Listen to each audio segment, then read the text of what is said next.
Welcome, ladies and gentlemen. Here we are at Red Star Raceway for what I personally think is the big one. I've got Robert Portman with me here. Now, previously it was the big superbike shootout, but since then, human beings have gotten older. Including ourselves. Yes. Everyone's got older, wants more comfort, but still wants that superbike factor with modern day electronics in that, and we now have it. Yeah, we have it. We have the super nakeds. It's like this new class of brilliant motorcycles. No more are naked bikes boring old machines for commuting around. They are now fire-breathing monsters, quite literally in some of the Ducatis, actually. And we have 5 of them here for you today. First of all dependable, the BMW S1000R. KTM's brand new Super Duke 3.0, the brute of the naked bikes. And as has been crowned over and over again, the king of the naked bike, the Aprilia Tuono. Kawasaki's supercharged H2 snarling beast. And then we have the new kid on the block, Ducati Street Fighter V4S. Now, as much as Rob and I are truly talented, we do find it difficult to ride 5 bikes at once. So, for your convenience, we've got our panel of experts. The glam rock of the racing scene, it is Zoe Bosch. My big little brother, Mr. Sean Portman. And then, completely unbiased, Mr. Sean Powell, who, well, he works for Aprilia, so he promised to be unbiased, but he works for Aprilia. And then, of course, these 2 idiots. So there we go, that is our panel of experts. Anyway, so we decided to get down to it. The first thing we're going to look at is, well, the looks of the motorcycles. They are important. We got our panel of experts together. Here is what they thought. I really have no clue. If I really had to say something, I would say no, the Ducati V4 Street Fighter. But I think I'm rather biased with that because I've grown up around Ducatis my entire life. Obviously, the Aprilia Tuono, unbiased opinion, is just the most gorgeous motorcycle in the world.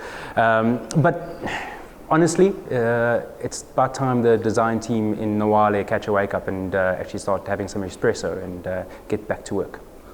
KTM 1290 Super Duke, a very aggressive, very muscular bike, really does demand the attention. So the Ducati is just, wow, it looks amazing. So definitely in my books, definitely the prettiest, the sleekest. So I'd give that a 9 out of 10 for sure. So, interesting there, a bit of a mix mash of things going on there. First of all, everyone seems to be in agreement, the BMW.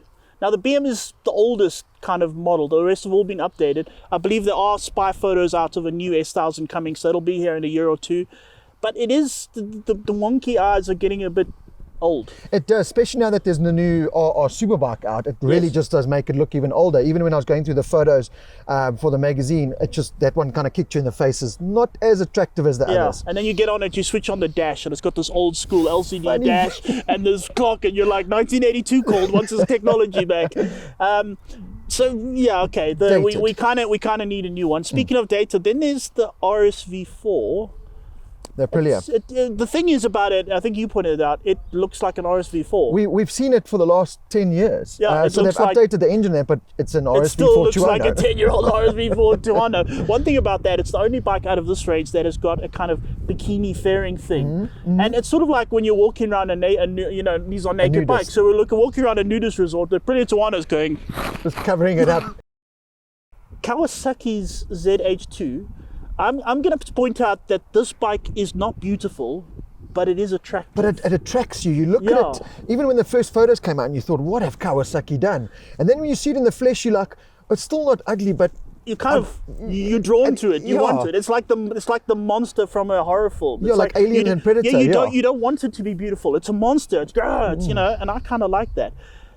Then the Super Duke, they've sort of updated the looks while not updating. You know what I mean? It still has a Super Duke look while they kind of improve it. Kind of like the Aprilia. It's something we've seen before, but the new orange and blue color scheme is really what stands out. And that new big black, the wheels is what really impressed me about that bike. Oh yeah, that single-sided swing arm. It looks more refined, but still got that rawness. It has, yeah. It looks like it's kind of ready to pounce. Just you know what I mean? Then of course there is the Street Fighter Ducati.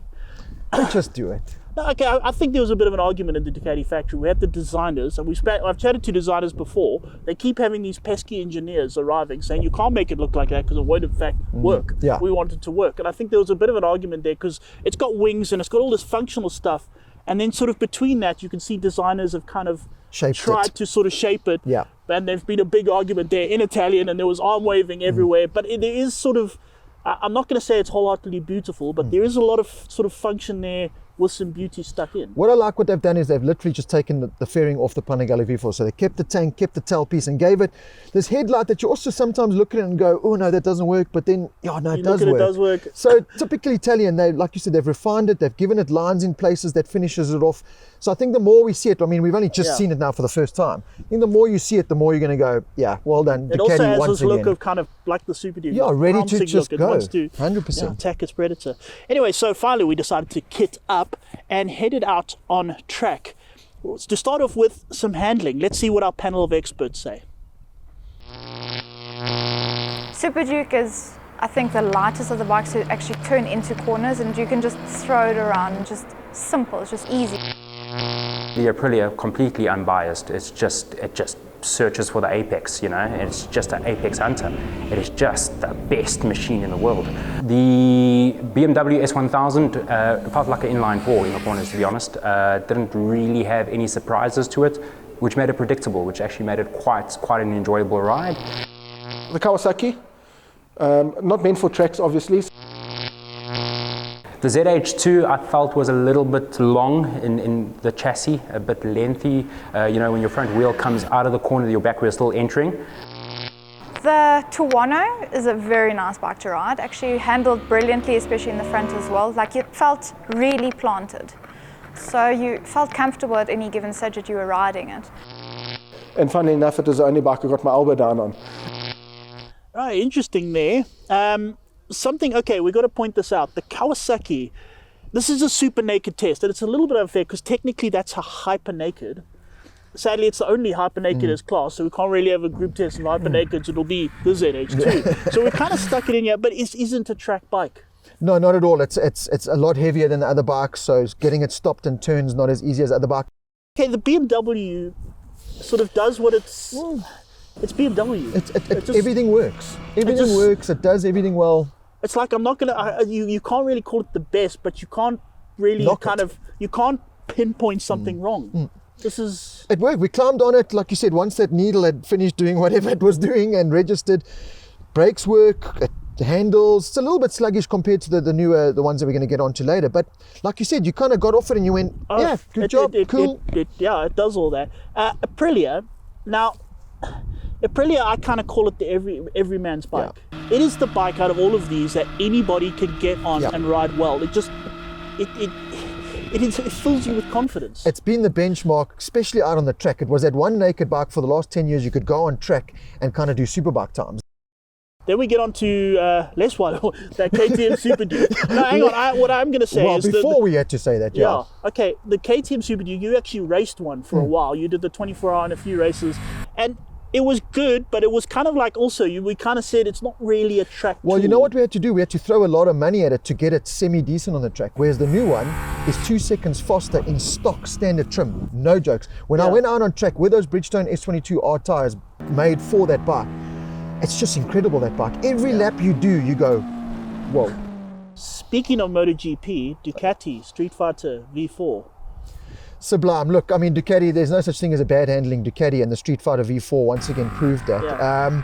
I was surprised. I actually scraped the peg on the right side, and I actually asked the guys from Ducati, have you lowered the pegs being, the naked bike maybe for the road? And they're like, no, it's exactly where the V4, and I scraped it. So maybe that's because you can literally just lean the thing over as much as you want. Maybe it is. I mean, it's the only one here with full Öhlins semi-active. This is the S model, so it's got Öhlins semi-active suspension, and you just can't. Öhlins is one of those brands, you push it as hard as you like and it goes, keep going. Really. Now we get onto the motor, and of course let's consult our panel of experts. The Tuono, I think I'm in love with the sound of the V4 engine. Aprilia Tuono was just, unbiased, the best bike in the world.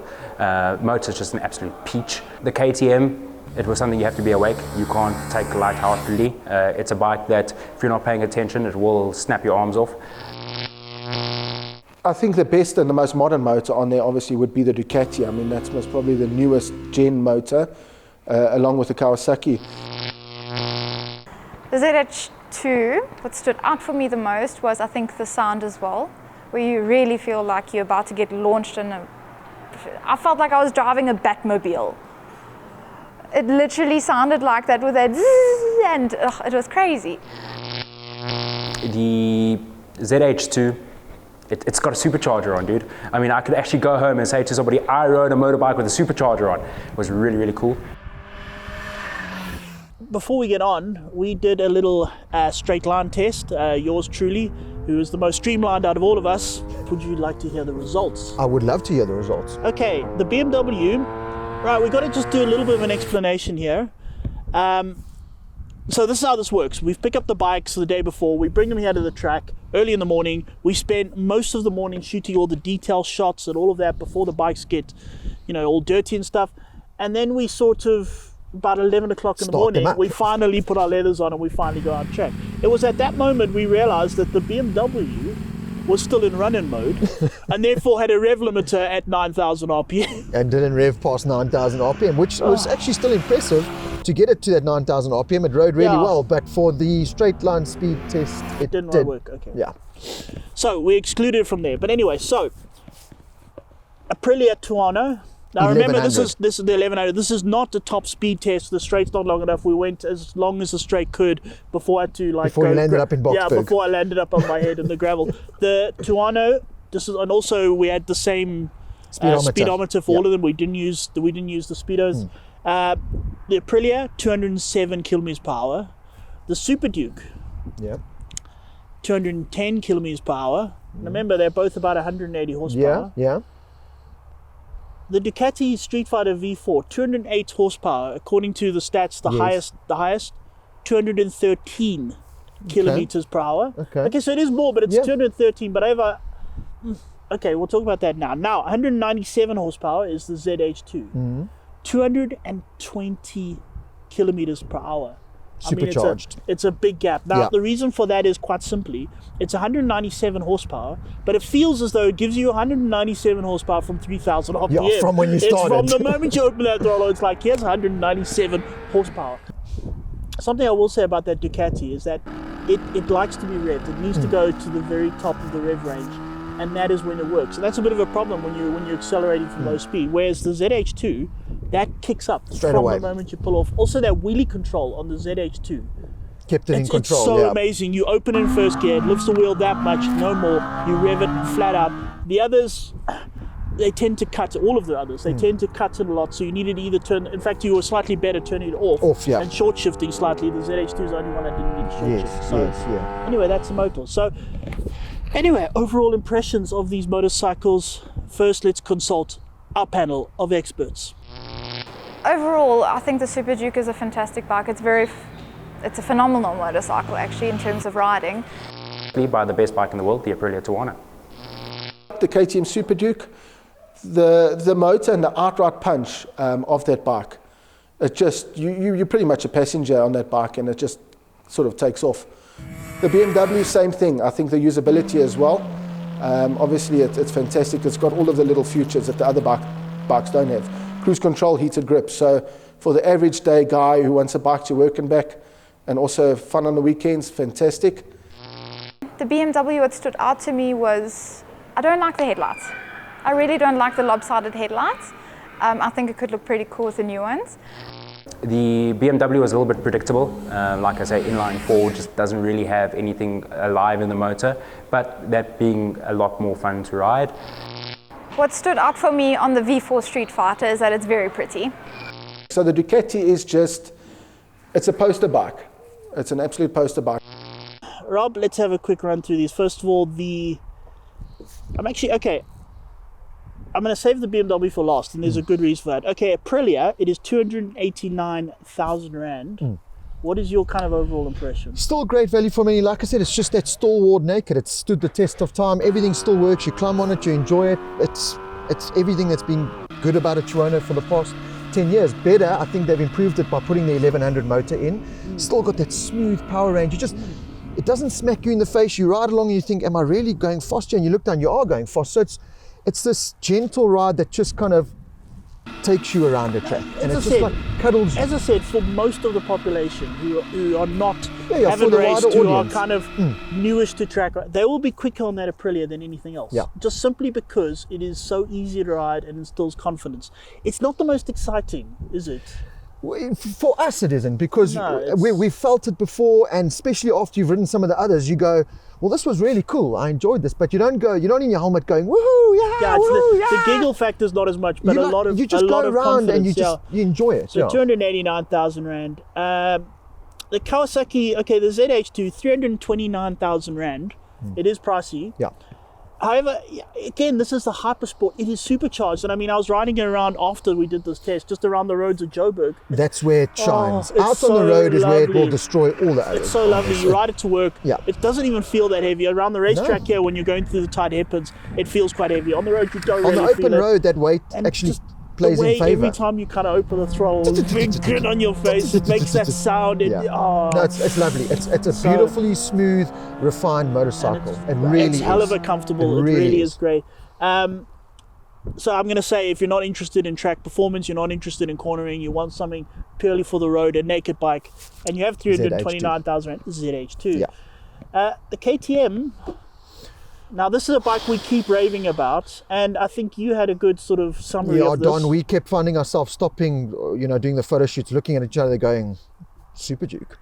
And this is my summary on it. If I think about the other bikes, like you look at the spec sheets, Aprilia, you knew what you were getting, you ride it, that's exactly what I expect. As you thought it was. V4, big spec sheet, ridden V4s, plenty, the Superbike versions, you get on, you go, that's exactly what I expect. Yeah. Spectacular, everything works 100%. BMW the same, all dependable. No surprise with these Kawasaki, bikes. big supercharger. Yeah, you know it. Ducati. I mean, KTM. Yeah, so no surprises with any other bike. Exactly what you expect. But every time I ride this new Super Duke, I get surprised. I go, geez, look at this. It's doing this better. It's doing this better. And I just get surprised. You are right, but every time you get on it, you know it's good, and I'm going, whoa, but then whoa, you do. Whoa. You literally go. Every time you ride, you go, whoa. Okay, the KTM, excellently priced, 265,000, 999. Okay, you can add on more different packs to it. It does get pricier. Yes. It can go, I think it's about 280 or 290 for the full, with the track pack the full and everything on. Then there's the Ducati. Okay, first of all, I'm going to say the price, I'm a little bit surprised. The S model we rode, okay, it's 342, which is pricier than the others, but then again, it's got everything. You're getting full Brembos, you're getting full Olins, There's the non-S model, which is if you're not really keen on doing on setting the world on fire, the racetrack on fire, breaking lap records. That's 292. That's not bad. That's not bad at all. That's really not bad. New kid on the block. Did it live up to expectations? Like I said, it did. It ticked every box. Because there's so much hype around it and we know V4s from the Superbikes, it kind of went, we wanted a V4 Superbike with no fairing on, and that's what we got. Okay. So it didn't surprise me, but I went spectacular. It's exactly what I expected. So lead on to last one is the BMW. Okay, bit of a problem. It didn't want to rev. Okay, but we've ridden it a million times. We kind of know. But here's the thing. Okay, it is outdated. Yep. Okay, so it's getting a bit older, the tooth. I believe there's a new one coming sometime soon. However, it still does everything you kind of ask it to. You kind of keep going, yes. Yep. But here's the one thing. Okay, the BMW is the brain motorcycle out of this. If you're buying with your brain, in other words, you're not like Rob and I, you actually have a brain. You're not just thinking with your heart and other organs. This is the bike you would buy. And simply because the price, it's 233,000 Rand. It's ridiculous. It's a huge chunk cheaper than everything. And the thing is, you climb on it, you ride it for 5 years, and you sell it for 232,000 Rand. You know what I mean? Give you money back. They'll give you money back for it. You know what I mean? BMW were clever because they've added its S1000R Sport now, and they've given it an Acro standard. It's a BMW Acro, but so they've enhanced it and they've kept that price so good. Value for money, you cannot beat that motorcycle. Last one, I'm going to put you on the spot here. You had to buy one. Oh, you evil man. It's so hard. Look, it's a toss-up for me between Street Fighter and Super Duke, but again, there's two. If I want to come to the racetrack and just focus on lap times around the racetrack, Street Fighter. If I want the total package for road and track, Super Duke. My thing is when I get on a Super Naked, I'm not really focused on lap times. You know what I mean? I'm more giggle, enjoyment. I want to giggle and I want to laugh, and that is the Super Duke. You sit on there and you giggle. You know, you feel like a naughty school kid. So for that reason, I take a Super Duke. However, I'm going to say this: when I'm at a track day and I'm on my Super Duke, and you want to upset the and a apple super cart. duke guy, a superbike guy comes up my inside, and I'm thinking, right, I'm going to chase him. At that point, I'm going to wish I had a V4. Yeah, that's exactly. You want to upset the apple cart. Now, yeah. So I'm pretty sure the V4 will do the fastest lap time. Definitely. But like all kind of Ducatis, it's built by racing. I mean, the janitor there is a club racer. You know what I mean? They build racing motorcycles for pro racers. To get the best out of that Ducati, you have to be a good rider, and you will be rewarded for it. Giggle factor, you want the KTM. Definitely. And yeah, as we said, all the others are just so very good.